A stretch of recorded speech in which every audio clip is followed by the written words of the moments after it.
આજે તારીખ 6/5/2026 અત્યારે બપોરના 3 કલાક 2.5 થી 3 કલાકનો સમયગાળો છે। આમ જોઈએ તો બળબળતો તાપ છે, ઉનાળો છે, અસહ્ય ગરમી છે। લોકો એસી, કુલર અને ઠંડા ઠંડા કુલ વાતાવરણમાં બેસીને આમ જોઈએ તો સમય પસાર કરતા હશે, અથવા તો પોરો ખાતા હશે, અથવા તો મીઠી નીંદર માણી રહેલા હશે। પરંતુ અત્યારે હું તમને જે દ્રશ્યો બતાવી રહેલો છું, આ દ્રશ્યો આ છે ધારીની હદ, ધારી નગરપાલિકા વિસ્તારની હદ।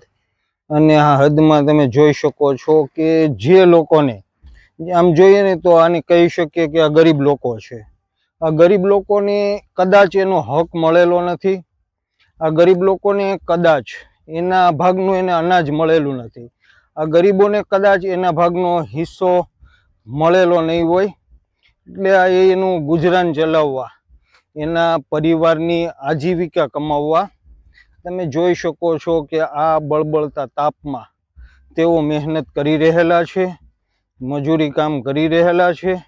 જે કચરો ધારી શહેરના શહેરીજનોએ પોતાના ઘરની બહાર ફેંકેલો હોય, પછી પ્લાસ્ટિક હોય, પાણીની બોટલ હોય, કે પછી વધારાનો એવો કચરો છે કે જે ભંગારમાં પણ કદાચ વેચાય નહીં, ને વેચાય તો સાવ મામૂલી કિંમત આવતી હોય, એવો કચરો ધારી શહેરના શહેરીજનોએ જે ફેંકી દીધેલો હોય છે। આજે એ કચરો વીણીને પોતાના પરિવારનું ગુજરાન ચલાવવા માટે આ લોકો, ભાઈ તમારું નામ શું, કયું ગામ? હિમખીમડી પર માર્યો છો, ઠીક છે। શું કરો છો અત્યારે?